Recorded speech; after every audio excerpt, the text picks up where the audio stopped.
Le grand magazine du samedi, midi 18h. Reportage VIP, 13h, 14h.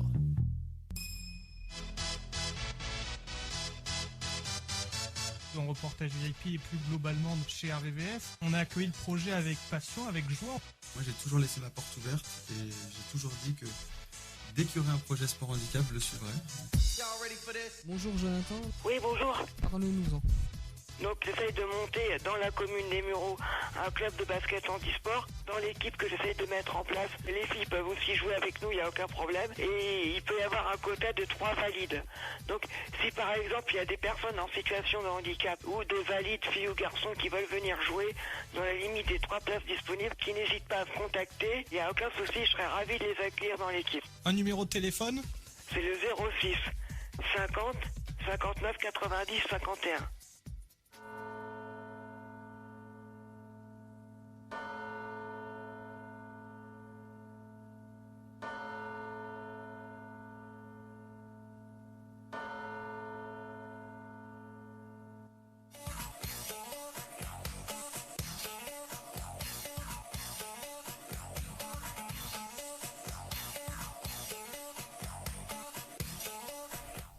Bonjour à tous, vous écoutez Reportage VIP comme tous les samedis de 13 à 14h sur RVVS 96.2 FM, sur internet au www.rvvs.fr, sans oublier la page Facebook de la radio.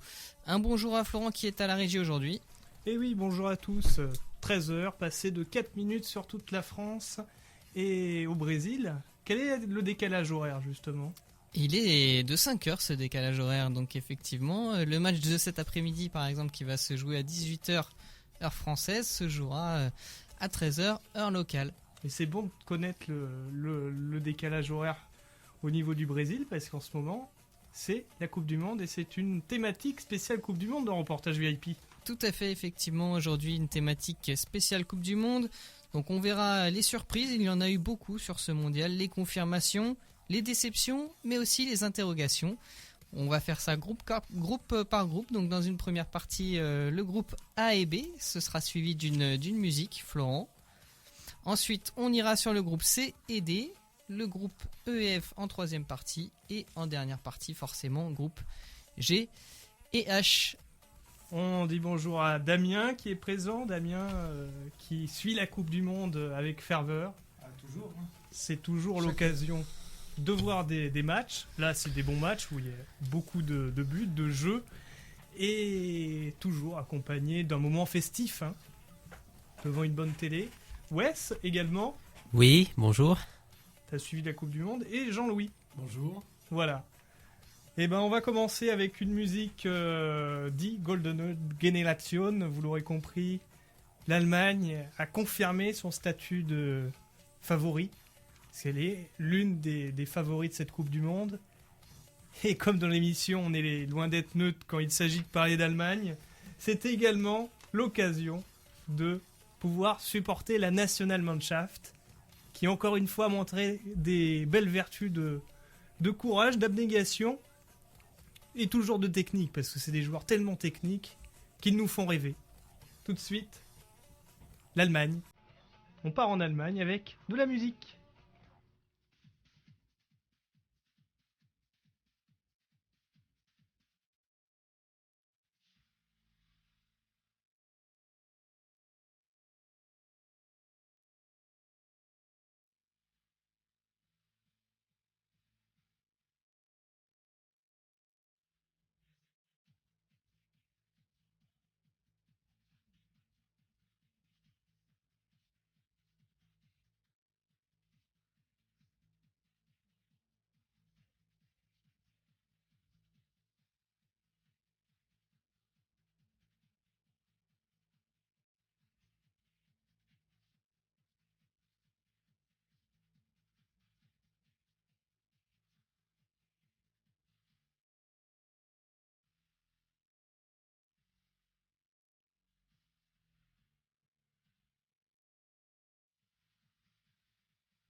RVVS. Au Muro, vous écoutez RVVS. Retour dans les studios de RVVS et on va commencer par notre première partie avec les groupes A et B. Donc le Brésil dans le groupe A est arrivé premier de sa poule avec le même nombre de points que le Mexique avec 7 points. La Croatie est arrivée troisième et le Cameroun quatrième. Dans le groupe B, le Pays-Bas s'est imposé 3 fois et donc avec 9 points arrive premier devant le Chili en deuxième position. Suivent l'Espagne et l'Australie. Et donc on va commencer par ces deux groupes pour les surprises, les confirmations, les déceptions. Florent. En surprise, le Mexique pour ce groupe A.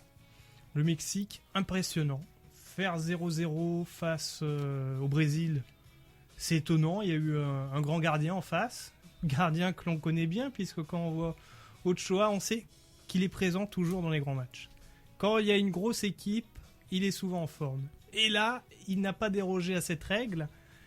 Lui qui cherchait un contrat actuellement, puisqu'il est en fin de contrat avec Ajaccio qui descend en Ligue 2, je pense qu'il va vite trouver un club. Ça va pas lui manquer. Mais attention, c'est à modérer. On sait que c'est un bon gardien, Ochoa. Et c'est pas un très bon gardien. Faut pas nous le présenter comme un gardien exceptionnel non plus.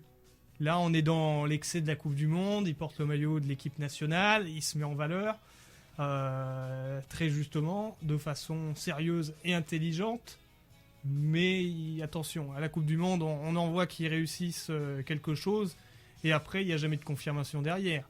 Donc attention. En tout cas, sur ce match-là, contre le Brésil, il a été impeccable. 4 arrêts décisifs, surtout un arrêt sur une tête de Neymar, ça aurait pu... on peut repenser à l'arrêt de Gordon Banks sur la tête de Pelé. C'est vraiment assez exceptionnel cet arrêt qu'il a effectué, une détente phénoménale sur ce coup-là. Mais c'est vrai que le Mexique, c'est quand même une belle équipe, une équipe d'expérience, notamment en défense, avec Rafael Marquez, 35 ans, qui joue toujours dans cette équipe, qui était à Monaco à l'époque. Et donc il a apporté son expérience et puis il a même marqué son petit but sur corner contre la Croatie. Et c'est vrai que c'était assez étonnant de voir ce Mexique-là, même si après on sait que ça se joue, que la Coupe du Monde se joue en Amérique latine et donc que les équipes américaines sont vraiment à fond sur ce mondial. Mais une très belle victoire 3-1 contre la Croatie quand même. Et Mexique surprise parce que ils sont arrivés déjà deuxième et il y avait un sérieux candidat qui était la Croatie, Damien. Oui, la Croatie qui a fait je trouve un très bon premier match contre le Brésil. Ils ont perdu pour des faits de jeu. Après, chacun pense ce qu'il veut, mais j'avais bien aimé la Croatie, c'est dommage qu'ils soient éliminés. Puis toujours de très bons joueurs. Quand on voit Olic, une pêche d'enfer, par exemple. Malgré son âge. C'est toujours un exemple d'abnégation sur un terrain. Il a trop cherché à faire la différence tout seul. Il a fait trop d'erreurs techniques, malheureusement, notamment sur le match contre le Brésil, justement. Et la Croatie, ce qui a pêché, c'est aussi le gardien. Pletikosa, il n'a pas été à la hauteur sur le match contre le Brésil. Oui, rappelons-le, au premier match Brésil-Croatie, ce n'est pas la Croatie qui a marqué. C'est Marcelo qui a mis un but contre son camp. Oui, tout à fait. Sous la pression quand même des Croates, puisqu'ils attaquaient, ils menaient des contre-attaques, tambour battant, qui ont montré justement la fébrilité du Brésil. Le Brésil, pas si stable. Alors on va continuer sur les surprises, on va passer au groupe B maintenant, et puis après on verra le cas du Brésil, où on le place. La deuxième surprise, le Chili. Et oui, le Chili, c'est l'une des grandes équipes de cœur de ce mondial. Quand on voit le pressing omniprésent qu'ils ont réalisé durant ces matchs de poule, on se dit, au bout de 20 minutes, où les joueurs pressent, vont-ils s'arrêter ? On voit qu'ils font ça pendant 45 minutes, et puis ils recommencent dès la seconde mi-temps. Bon, après, ils jouent un peu la montre à certains moments quand ils mènent au score, à juste titre. Mais c'est une équipe qui a de l'envie, on sent vraiment le collectif. Mené par Arturo Vidal, qui retranscrit l'image de ce Chili qui donne envie. quand on regarde le match de foot, qu'on est en toute objectivité, on penche pour cette équipe du Chili, puisqu'il y a une vraie envie, il y a une vraie atmosphère, et on sent qu'il y a quelque chose que c'est des gars qui se donnent à fond.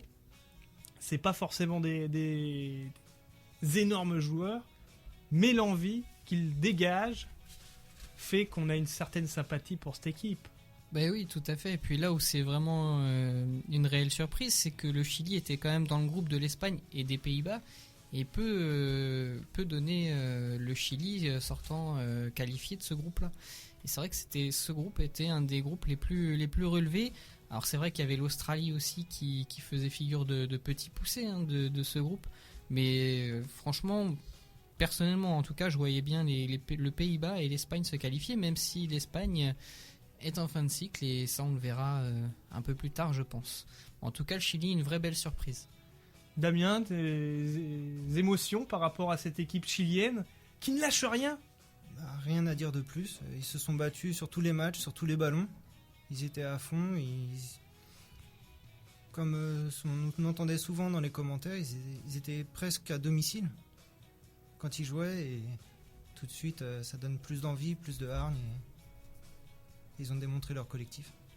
Le collectif. Dans les confirmations, on a également un collectif qui est plein de fraîcheur, plein de vitalité.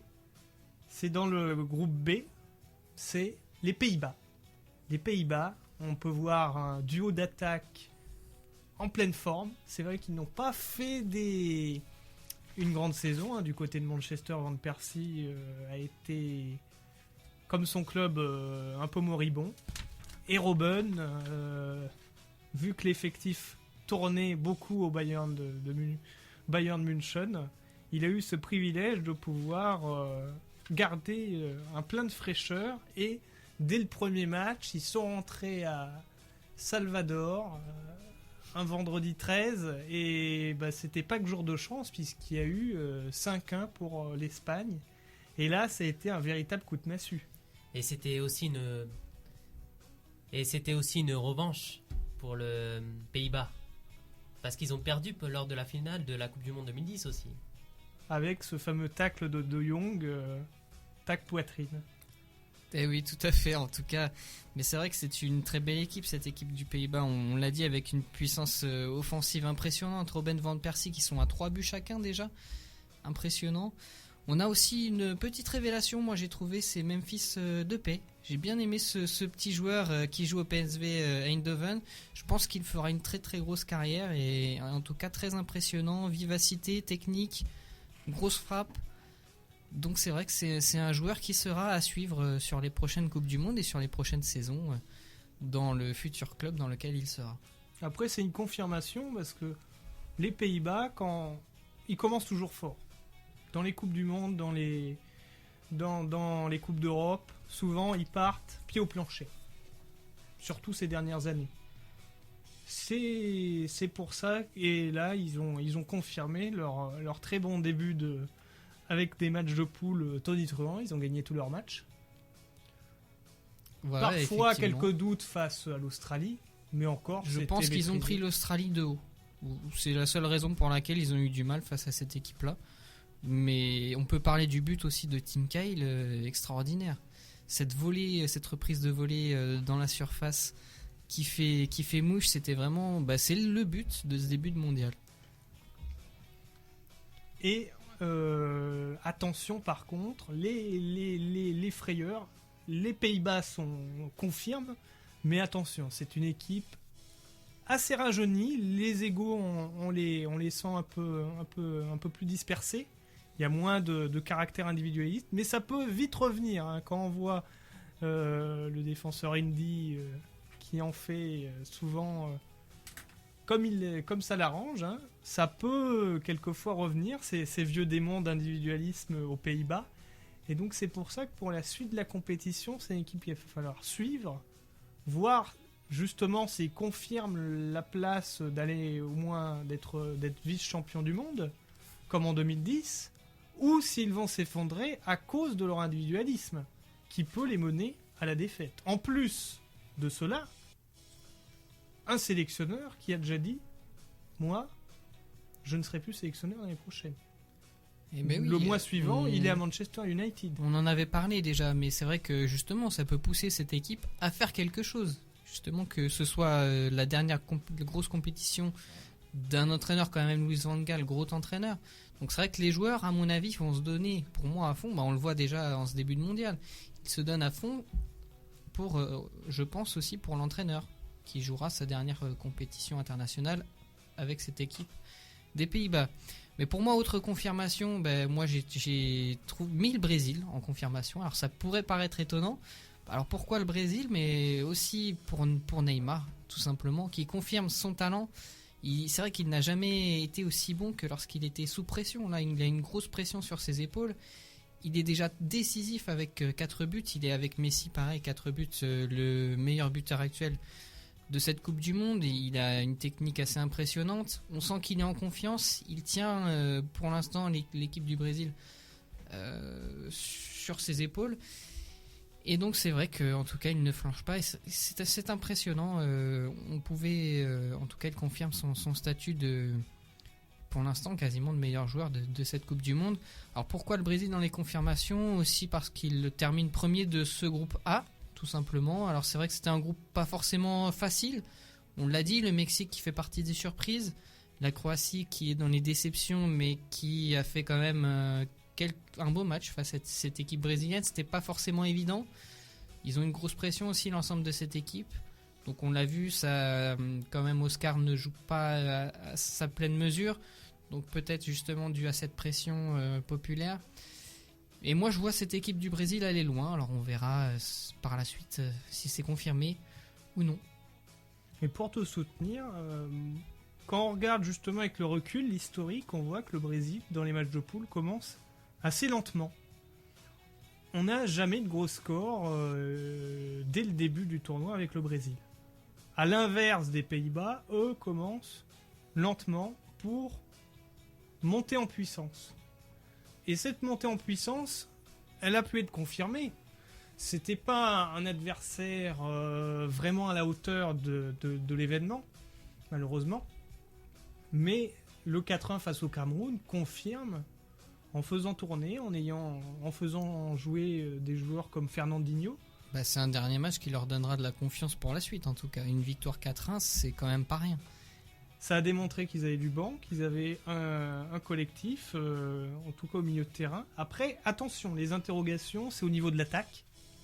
Ah oui, là c'est même plus une interrogation. On sait que l'attaque c'est le point faible de cette équipe brésilienne, avec Fred, Hulk et Joe qui sont pas forcément les meilleurs attaquants mondiaux.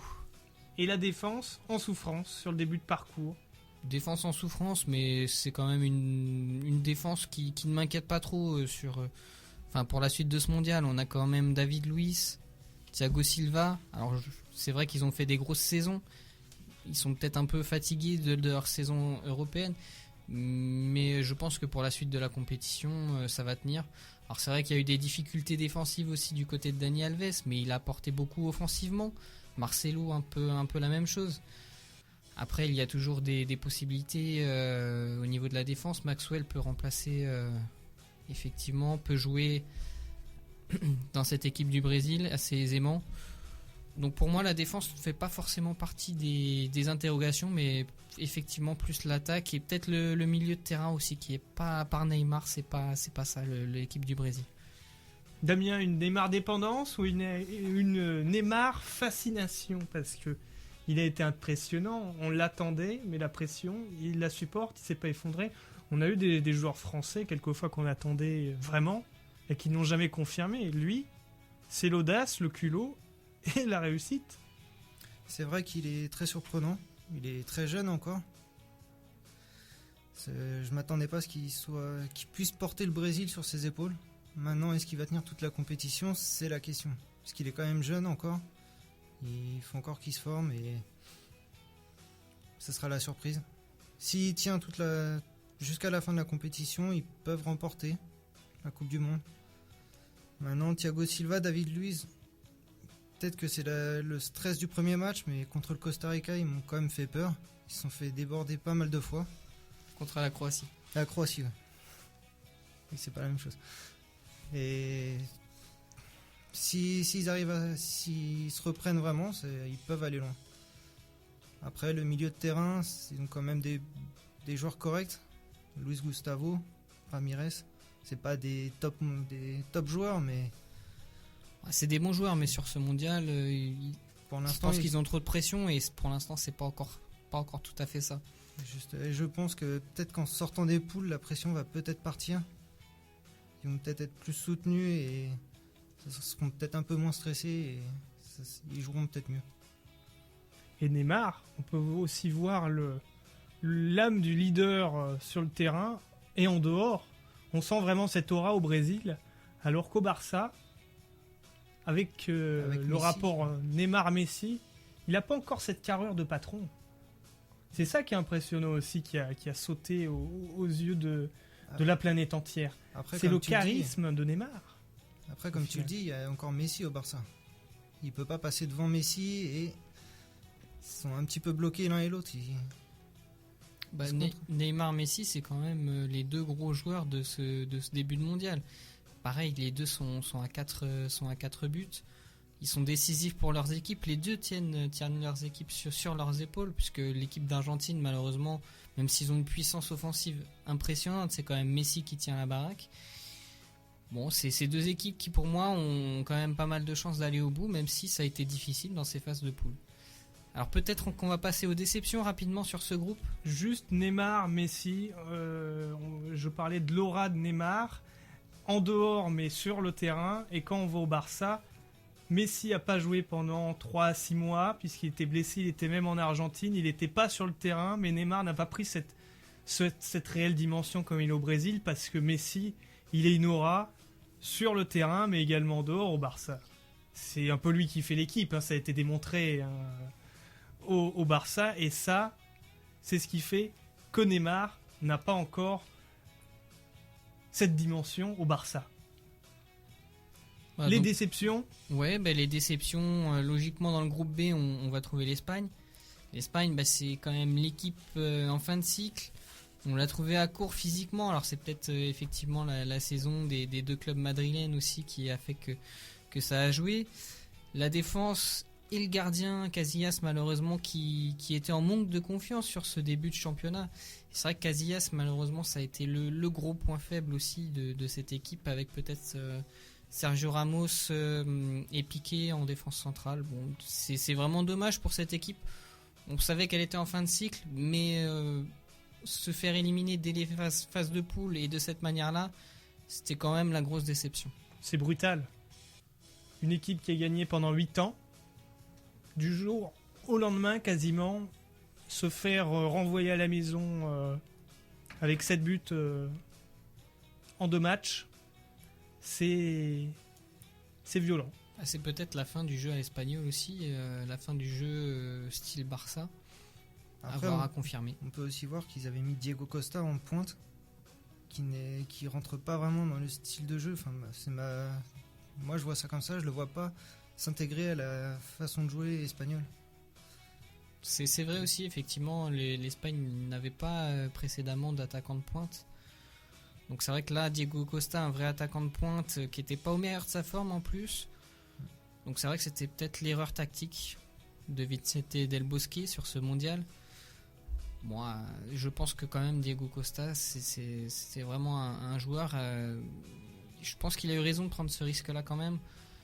On a vu que déjà à la Coupe des Confédérations, l'Espagne avait perdu 3-0 contre le Brésil. Il a peut-être voulu changer quelque chose, apporter un petit quelque chose de différent. Et malheureusement, ça n'a pas marché pour Vicente Del Bosque et l'Espagne. Sachant que c'est un choix stratégique qu'il a opté au mois de janvier en disant Diego Costa, si tu choisis la sélection espagnole, tu iras à la Coupe du Monde. Et il se retrouve à faire une saison magnifique avec ce club de l'Atlético Madrid. Ils vont jusqu'en gagner le championnat, qui n'était pas arrivé depuis 96 de mémoire, et ensuite, finale de la Ligue des Champions face au Real. Il est blessé au dernier moment, il a fait une saison où il était exceptionnel, mais il arrive à bout de course, et donc à moitié blessé, à moitié frais.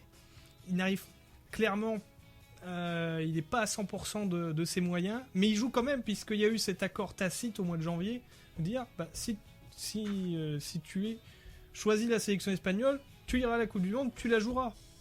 Et il se retrouve sifflé par le public brésilien. Sélection brésilienne qui n'a pas d'attaque, et Diego Costa, qui est d'origine brésilienne. On se voit que c'est le choix stratégique rattaché à un manque de lucidité.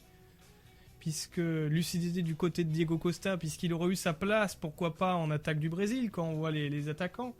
Et manque de lucidité du côté de la sélection espagnole, qui était en fin d'histoire.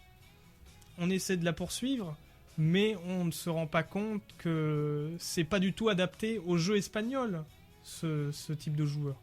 Donc c'est la fin d'un cycle terrible, mais qui, je suis certain, d'ici quelques années, on a des joueurs espagnols qui ont encore beaucoup de potentiel et qui peuvent continuer à nous faire rêver.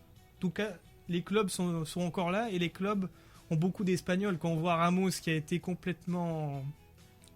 complètement loupé sur la Coupe du Monde, il y a encore 2-3 semaines, il mettait une tête à la 93e face à l'Atlético pour pouvoir arracher la prolongation et gagner la décima avec le Real Madrid. Donc faut pas non plus les blâmer.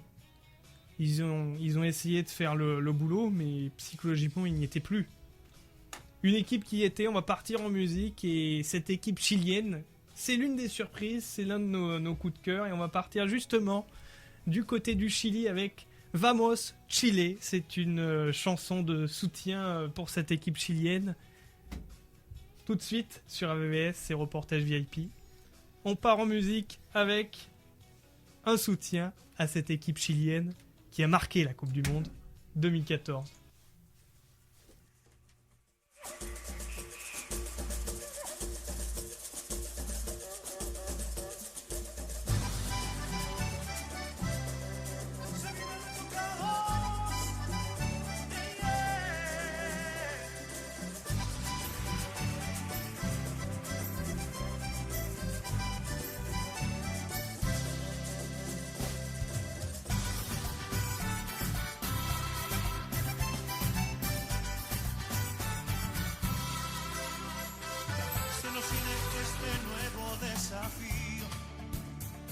Corazones se unen en una misión, acompañado de alegría o de tristezas, con trabajo y con mucha entereza. Se unen uno a uno en nuestra hinchada, la familia, el pueblo y el trabajador. De cualquier país del mundo donde vaya, el corazón de Chile no me estalla. Vamos Chile, Chile, vamos Chile, con el pase y el enganche, con la gambeta de Alexis Sánchez. Vamos Chile, Chile, vamos Chile, con la fuerza de Vidal, estoy seguro que llegamos al final.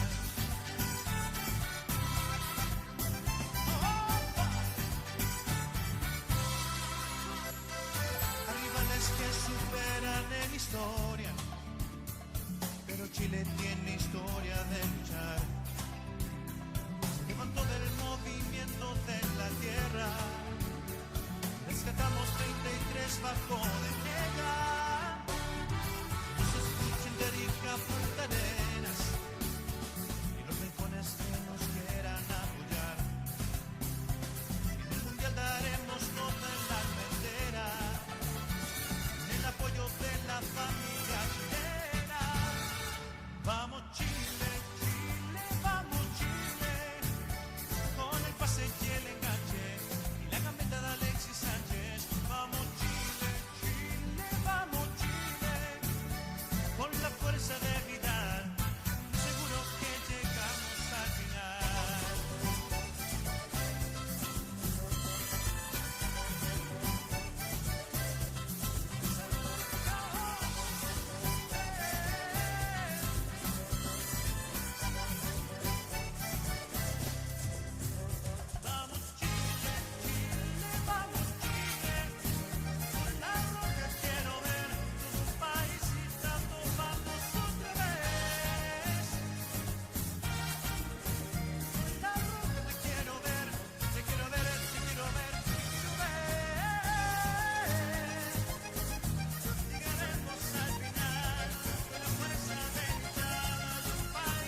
RVVS, dans l'Ouest parisien, vous écoutez RVVS.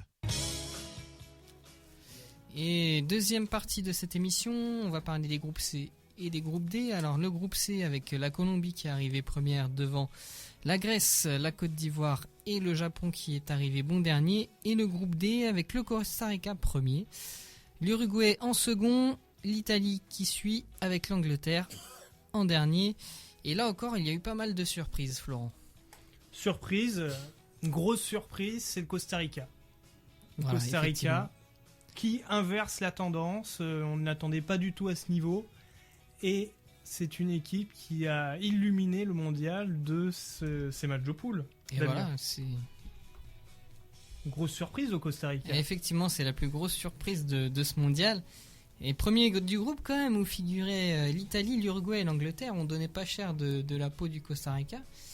Et bien finalement, ils se sont imposés face à l'Uruguay et face à l'Italie de belle manière. En plus, c'était pas des victoires étriquées, c'était des victoires méritées. On a vu le petit attaquant Joel Campbell, l'attaquant de l'Olympiakos, donc qui a été impressionnant sur ce premier match face à l'Uruguay. De belles frappes qui frôlent la lucarne à chaque fois. Et je pense que ça a quand même, il a pesé sur les défenses adverses. Et ça a été vraiment compliqué. Une équipe du Costa Rica aussi qui jouait en 5-4-1, donc assez défensif, mais qui, en partant sur l'offensive, pouvait facilement se transformer en 3-5-2. Et donc c'est sur ces offensives-là où les Costariciens, qui quand même avec certaines techniques, n'ont pas fait n'importe quoi dans les phases offensives, et qui ont su profiter des maladresses défensives des autres équipes. Et c'est vrai qu'on n'attendait pas du tout cette équipe-là à ce niveau. Cette équipe qui peut passer en plus en quart de finale avec un huitième de finale contre la Grèce. Et le match charnière pour le Costa Rica, ça a été ce Italie-Costa Rica 1-0 à Recife. Là, on s'est dit, battre l'Italie, le Costa Rica est très bien parti et ils étaient qualifiés à partir de ce moment. Ils étaient qualifiés au bout de 2 matchs. Et justement, dans les déceptions, ça nous ramène à l'Italie. Alors, on s'était dit, attention, la préparation italienne d'avant Coupe du Monde a été bien calme. Quand elles sont bien calmes, bien souvent, ils ne font jamais des grandes compétitions. Et on peut voir qu'avec du recul, ça a été vrai. Qu'il y a ce clivage jeune-vieux, de génération, qui est en train de faire la grande lessive. Un entraîneur, un sélectionneur, Prandelli, qui a travaillé pendant 4 ans, ça s'est bien passé. Mais au final, il prend ses responsabilités après cette défaite et il décide de démissionner. Et ça a été une vraie déception, puisque ça s'est joué sur des faits de match. Voilà, c'est une grosse déception. Et puis c'est quand même la deuxième élimination consécutive en poule après 2010. Donc c'est vrai que c'est une équipe qui malheureusement n'a pas réussi à changer la donne. Alors on pouvait effectivement la voir se qualifier parce que c'était quand même un très bon groupe, cette équipe italienne. Et c'est là qu'on voit aussi que le niveau du championnat peut jouer, puisque le niveau du championnat italien est malheureusement en constante baisse. Et c'est vrai que ça joue sur l'équipe nationale, même si... et puis on a vu aussi que la majorité des joueurs italiens, sauf les 3 qui ont été sélectionnés au PSG, viennent du championnat italien. Donc c'est vrai qu'il n'y a pas forcément d'exportation dans d'autres championnats européens comme l'Angleterre, l'Espagne ou l'Allemagne, et c'est peut-être là aussi que ça a malheureusement joué contre cette équipe italienne. Et cette équipe anglaise également, dans les déceptions, c'est peut-être équipe trop jeune ? Équipe un peu jeune, ouais, peut-être avec Sterling qui a été mis directement titulaire sur l'offensive. Donc c'est vrai que c'était peut-être un peu compliqué pour cette équipe qui pourtant, pareil, sur le papier, c'était quand même un groupe assez intéressant. On a vu sur ce mondial que ce n'était pas suffisant. 1 point, un seul match nul, pas de victoire. Donc c'est vrai que c'est une très mauvaise Coupe du Monde pour cette équipe anglaise. D'ailleurs, sur les médias, on a pu lire que c'était vraiment le fiasco de cette équipe anglaise. Damien, je ne sais pas ce que tu en penses. Je suis tout à fait d'accord. Je dirais peut-être un petit bémol aussi sur leur attaquant. Parce qu'à part Sturridge, il y avait Rooney qui était plus en position de meneur. Il leur manquait peut-être ce deuxième attaquant qui permettait de débloquer les situations. Je pense que c'est ce qui leur a fait défaut dans ces matchs de poule. Et c'est des joueurs aussi quelquefois surcotés. Hein. On en a fait beaucoup autour de jeunes joueurs qui ont encore besoin de confirmer, qui ont encore besoin d'arriver à maturité. Ils sont en phase de développement et ils sont encore trop jeunes pour pouvoir les monter en haut de l'affiche pour le moment, je pense. Mais c'est une équipe très très jeune qui arrive un peu trop tôt. Mais c'est aussi une habitude d'anglais quand on voit Walcott en 2010 qui arrive, qui a 17 ans. Est-ce que ça lui a servi au final ? Je crois qu'il n'était même pas dans le groupe, de mémoire. Les confirmations, Alors, Colombie, voilà. Uruguay. Colombie qui est présente, et l'Uruguay, ils avaient fait un quart de finale en 2010. Ou plus. Ils avaient été en demi-finale puisqu'ils avaient battu le Ghana, on se rappelle de la main justement de Luis Suarez. Et donc ça va peut-être forcément nous amener à parler de ce joueur-là, malheureusement, qu'on peut mettre dans les interrogations cette fois-ci, puisque ça a été quand même le sauveur de son pays face à l'Angleterre. Il a marqué les 2 buts qui ont permis la victoire de l'Uruguay. Il a été décisif, mais l'homme fait face encore à ses démons face à l'Italie avec la morsure contre Chiellini. Et c'est vrai que là, ça le prive de cette fin de Coupe du Monde, malheureusement, avec 9 matchs de suspension, 4 mois d'arrêt. Donc c'est quand même assez important. C'est dommage, c'est quand même un très bon joueur et gâché par malheureusement quelques faiblesses qui n'ont rien à voir en plus avec le football. Donc c'est vraiment dommage. Et du coup, cette équipe uruguayenne, est-ce qu'on peut la mettre dans les confirmations ? Ça reste quand même une interrogation, puisque sans Suarez, ça risque d'être compliqué. Mais sur le terrain, ils étaient présents. Sur le terrain, ils étaient présents, effectivement, sauf peut-être face au Costa Rica. Mais justement, Luis Suarez n'était pas présent sur ce match, donc ça a joué. Et une confirmation, en tout cas, une confirmation d'un jeu très très dur. On l'a vu face à l'Italie. C'est pas forcément une équipe qui fait un beau jeu. Ils jouent avec leurs atouts. Ils jouent physiquement, effectivement. C'est une équipe très physique. Il y a quand même de la technique, mais bon, c'est pas spécialement beau à voir jouer. Puis on l'a vu même lors des qualifications, ils ont eu du mal à se qualifier. Ils sont arrivés 5e de leur zone en Amérique du Sud, derrière l'Équateur. Donc moi, une équipe que je mettrais dans les interrogations. Et effectivement, par contre, la Colombie dans les confirmations, grosse performance de cette équipe-là, malgré l'absence de Falcao. On a vu qu'il y avait quand même du monde derrière et un James Rodriguez qui prend de l'ampleur, en tout cas dans cette équipe colombienne. C'était une belle équipe qui a montré que d'un point de vue offensif, ils savaient développer un jeu, la Colombie. Et ça, c'est une véritable bonne surprise. Même une confirmation, puisque la Colombie, on voyait qu'ils avaient un collectif déjà bien en place et qu'ils pouvaient prétendre à faire une bonne Coupe du Monde malgré l'absence de Falcao. Et ça a confirmé nos espoirs placés en eux. L'interrogation, alors on ne cite pas toutes les équipes, mais grande interrogation, c'est la Côte d'Ivoire. Encore une fois, on pensait avant ce dernier match qu'ils allaient passer et ça s'effondre. Qu'est-ce qui se passe en Côte d'Ivoire ? Terrible défaite quand même, c'est dommage parce que c'est pareil, il y a quand même un bon groupe. On peut citer des joueurs internationaux qui sont quand même reconnus. Didier Drogba, bon, il est en fin de carrière, mais il est quand même toujours présent. Offensivement, il fait toujours mal à la défense. Et Yaya Touré au milieu de terrain, c'est vrai que malheureusement cette équipe-là avait le potentiel de passer, surtout que dans ce groupe-là il y avait quand même la Grèce et le Japon, c'était pas des grosses équipes. Et malheureusement c'est une terrible défaite face à la Grèce, justement à la dernière minute sur un penalty assez litigieux. Alors c'est vrai qu'avant ils auraient dû s'imposer bien avant sur ce match-là. Mais voilà, c'est malheureux, mais la Côte d'Ivoire effectivement est éliminée en arrivant 3e de ce groupe. Cette génération qui n'a jamais passé un 8e de finale, un match de poule. Ouais, c'est vrai. Un tirage. Voilà, ouais, tout à fait. C'est malheureux puisque c'était quand même un bon groupe. Ils avaient moyen de passer, d'aller au moins en quart de finale, voire demi-finale sur une bonne. S'ils avaient vraiment eu le mental et peut-être l'application qui leur a peut-être manqué sur cette Coupe du Monde.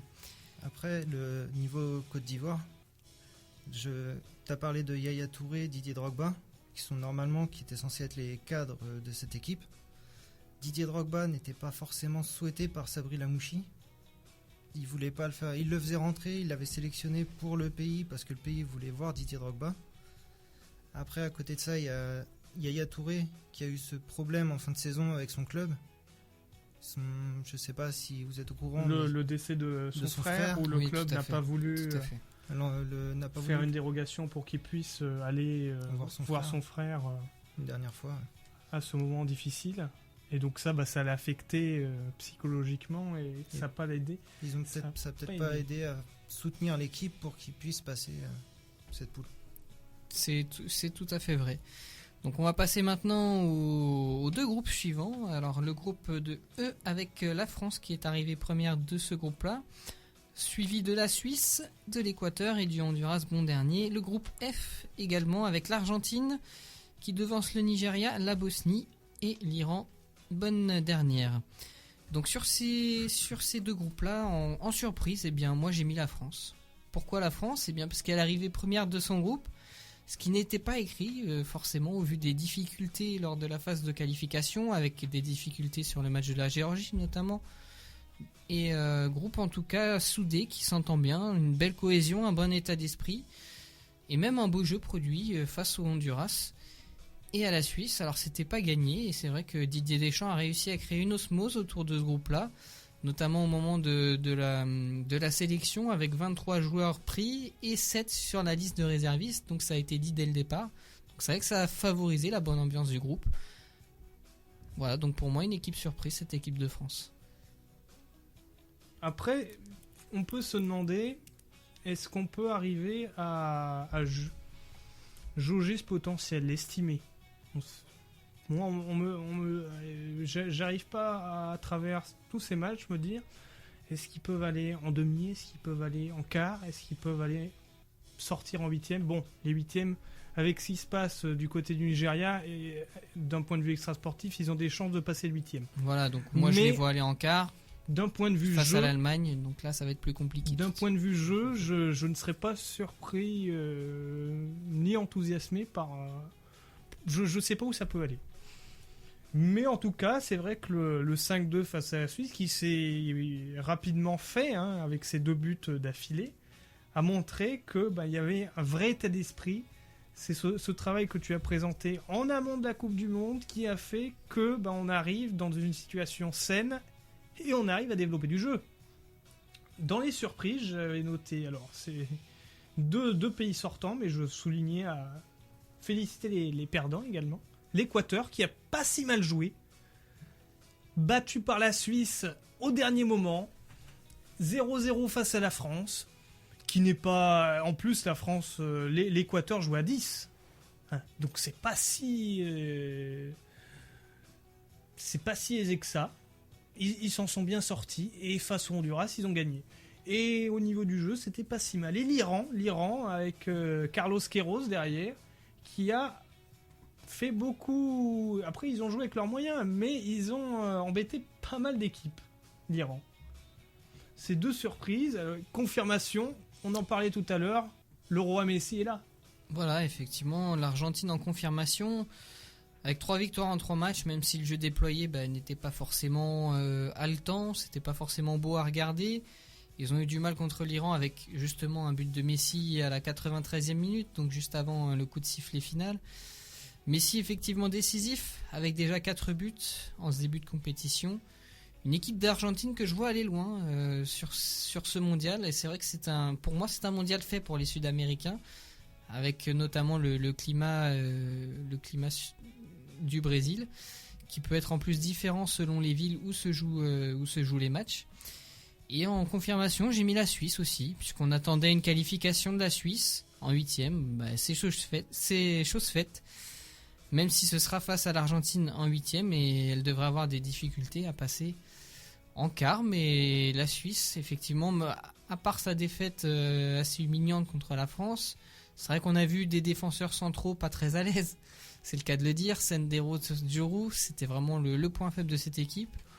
Mais au milieu de terrain et puis offensivement, c'est une équipe qui pour moi s'en sort.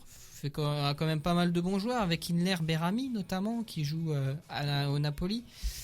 On a aussi Xherdan Shaqiri, même s'il joue pas forcément au Bayern, mais qui a marqué son triplé contre le Honduras. Donc voilà, effectivement, c'était quand même une confirmation pour moi, cette équipe de Suisse. D'un point de vue déception, est-ce qu'on est d'accord sur la Bosnie? Et oui, tout à fait. Tout à fait. Là, c'est unanime. C'est unanime, c'est une belle équipe. La Bosnie, malheureusement, effectivement, elle a dû faire face aussi à des faits de jeu. Malheureusement, je sais pas ce que tu en penses, Damien, cette équipe avait la possibilité de se qualifier. Elle aurait dû se qualifier. Voilà. Ils ont quand même des bons joueurs qui évoluent dans les grands championnats. C'est une déception, il n'y a rien d'autre à dire. Et c'est vrai que c'est aussi cette erreur d'arbitrage sur le match contre le Nigeria avec l'annulation d'un but de Dzeko alors qu'il était totalement valable. Et avec ce match nul contre le Nigeria, eh bien la Bosnie aurait eu les moyens de passer.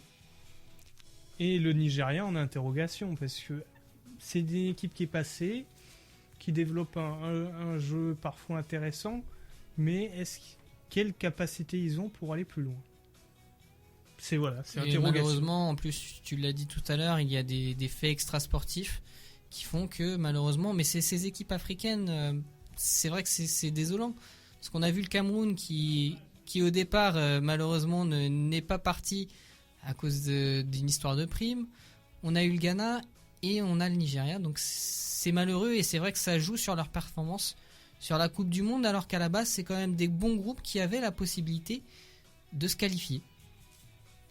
On va passer au groupe G et H, et équipe africaine, une équipe d'Afrique du Nord qui réussit. Oui, tout à fait. Les groupes G, d'abord avec l'Allemagne qui arrive première de son groupe, devant les États-Unis, le Portugal, troisième, et le Ghana, bon dernier. Et le groupe H, effectivement, avec la Belgique en tête avec 3 victoires, devançant l'Algérie, qui se qualifie donc pour les huitièmes, la Russie et la Corée du Sud qui arrivent bonne dernière. Alors effectivement, Florent, l'Algérie qui se qualifie pour les huitièmes de finale. Surprise. Première historique. Surprise. Une des grosses surprises avec cette équipe du Costa Rica. Donc c'est vrai que c'était un bon moment. Cette équipe coachée par Vaidali Lodic. Voilà, c'est... Qui ne sera peut-être plus sélectionneur d'ici quelques semaines. En plus, c'est un joli pied de nez. C'est un joli pied de nez et ça va être en tout cas un très gros match contre l'Allemagne en quart de finale. Mais c'est une très belle prestation de cette équipe algérienne qui, à part son match contre la Belgique, où là ça a joué trop défensivement, à part son match contre la Brésil, a fait quand même des bons matchs, même si c'était pas les meilleurs matchs à voir de cette Coupe du Monde. D'abord, quand on va de l'avant, quand on a une idée de jeu offensive, automatiquement, certes on prend des risques, mais on déçoit beaucoup moins. Et ils sont passés en jouant de l'avant. On voyait que c'était pas une équipe spécialement faite pour défendre. Dès qu'elle menait au score, elle était un peu mise à mal, elle savait plus quoi faire. Et c'est un joli coaching de cette équipe d'Algérie qui passe deuxième, et surprise également aux côtés des États-Unis. Voilà, j'ai mis aussi les États-Unis côté surprise.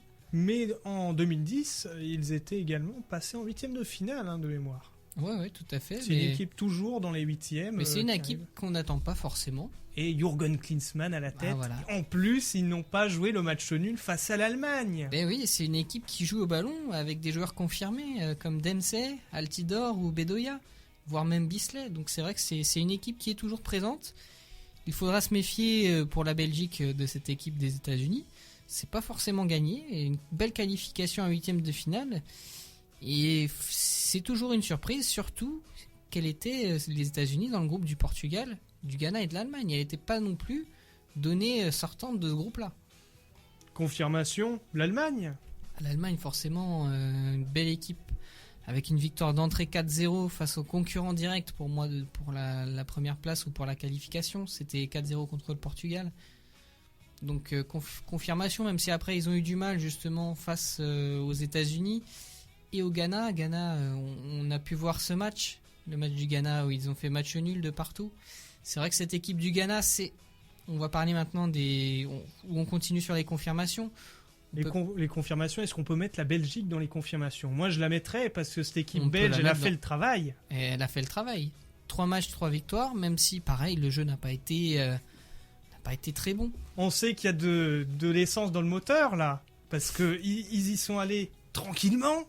Ils ont confirmé, puisqu'ils ont gagné tous leurs matchs. Et on peut se dire, cette équipe, elle va arriver en 8e, mais elle va plus oser. Elle va se dire, maintenant je joue tous sur un match, prenons du plaisir. Jouons. Et si ils sont en phase de confiance, les Belges peuvent aller loin avec cette équipe. S'ils ont de très bons joueurs. Et oui, tout à fait. Et on va parler maintenant des déceptions avec le Portugal qui a été disqualifié, n'est pas qualifié donc pour les 8e de finale. Et c'est avec l'Italie et l'Angleterre, une des grosses nations européennes qui s'en va dès la phase de poule. On peut parler notamment d'un Ronaldo en méforme. C'est vrai qu'il avait une blessure avant de venir sur ce mondial. On peut parler d'une équipe qui n'a pas d'attaque, un peu comme le Brésil. C'est pas avec Elder Postiga ou Elder qu'ils malheureusement ils vont faire quelque chose niveau offensif. Mais bon, il y avait quand même un bon milieu de terrain avec Moutinho notamment. Bon, c'est une déception quand même cette équipe du Portugal. Après le Portugal qui a quand même eu des blessés et suspendu dès le premier match contre l'Allemagne. Eh oui, mais là, oui. Après, c'était manque de profondeur de banc, peut-être. Tout à fait, mais même contre l'Allemagne, à 11 contre 11, ils prenaient déjà leur 2-0 et c'était pas immérité. Ils étaient complètement dépassés par cette équipe allemande. Ils ont dû se mettre en difficulté eux-mêmes dans le choix de la sélection des joueurs. Et après, sur le terrain, voilà, on fait rentrer des joueurs qui sont pas en forme, ou qui se blessent, ou qui font... dès le premier match, on a vu qu'ils perdaient les pédales avec Pepe qui en rajoute et qui prend un rouge totalement immérité, mais totalement mérité et idiot surtout. C'est une équipe, on la sentait à la dérive. Et quand on repense à ce match Portugal-Suède de barrage, qu'est-ce qu'a apporté le Portugal dans cette Coupe du Monde ? Déception, deuxième déception, c'est la Russie, parce que personnellement, je les attendais plus forts. Ils sont sortis premiers de leur groupe de qualification. Et il y a du potentiel, c'est solide, mais de mémoire, ils repartent avec 2 points. Ce qui est quand même voilà, 2 pas matchs du nuls, tout terrible. Une défaite. Bon, c'est vrai que c'était... Mais moi, je les attendais pas forcément, cette équipe de Russie. Et en déception, je mettrais quand même le Ghana. On a parlé des équipes africaines. Des faits de jeu extra-sportifs aussi, avec l'exclusion de Muntari et Boateng notamment. Donc c'est vrai que c'était 2 joueurs quand même prépondérants dans cette équipe-là. Dommage parce que le groupe avait quand même les capacités de passer en 8e. C'était aussi une des équipes africaines décevantes qui avait la capacité de se qualifier et qui malheureusement, pour des faits extra-sportifs, n'a pu faire mieux que d'être disqualifié directement. Et ça vient en tout cas. Ça vient ternir leur bon parcours de 2010 en plus. Mais tout à fait, oui, en 2010 où ils pouvaient prétendre à des demi-finales. Là, ils pouvaient au moins se qualifier pour les 8e. D'autant qu'on l'a dit, cette équipe du Portugal n'était pas au meilleur de sa forme. Pareil pour les États-Unis, cette équipe du Ghana aurait pu gagner contre les États-Unis. Bon, ça n'a pas été le cas malheureusement pour eux. Jean-Louis, quelques mots sur le tour des stades, les stades flambant neufs au Brésil. On va pas parler de leur construction puisque on n'a pas de population pour en parler, mais d'un point de vue économie, oui, mais tout autour ça a coûté cher. Oui, tout autour de la cartographie du Brésil, moi ce qui m'a intéressé c'est l'aspect touristique. On est parti de Porto Alegre jusqu'à Rio, Belo Horizonte, Salvador, Fortaleza, Manaus et Brasilia au centre du pays, pour ne citer que quelques-uns des stades. Actuellement, donc, il y en a un petit peu de tous les goûts. Architecturalement, on retrouve des stades carrés, circulaires, des ovales, donc différentes choses à travers des paysages aussi très différents. Ce sont 12 stades donc répartis sur tout le territoire, qui offriront et ont offert déjà entre 4 et 7 matchs chacun. Donc moi j'ai bien sûr le coup d'œil sur Maracana à Rio avec 74 689 places. C'est un stade qui a été réaménagé 3 fois, qui présente 2 entrées mémorables aussi, un petit peu, moi j'appelle ça des ailes d'avion, autour du cercle. On peut voir aussi un volant sans le tour central. Donc ce stade, c'est 3 fois des grands moments aussi de la Coupe du Monde. On peut se rappeler le coup de Maracana, historiquement, à domicile contre l'Uruguay, c'était en 1950, où le Brésil s'est incliné. Pour les Français, on a vu aussi Didier Six et Marius Trésor, remonte à vieux, devant l'équipe du Brésil de Rivalino en 77. Et puis ce sera le lieu de la finale le 13 juillet. Donc voilà, beaucoup de choses à voir dans les stades. Beaucoup de choses et toujours des exploits d'architecture, les stades. Wes, un dernier mot ? Oui, j'ai autre chose à rajouter. Ça concerne Jérôme. Lui, il va nous faire une petite part de ses matchs de Coupe du Monde. On les entend sur www.vipradioonline.fr. Une émission spéciale tous les soirs à 23h. Et une émission de semaine sur RVVS. Une émission de semaine sur RVVS, eh bien vous pouvez écouter Vexin à douceur toute la semaine à partir de minuit entre lundi et vendredi. Aujourd'hui, à partir de 14h, en cette fin d'année scolaire, l'équipe de Route des Hommes vous invite à un café des ados de la saison. Alors, plein d'enfants qui vous diront notamment ce qu'ils pensent de la politique, des sujets d'actualité.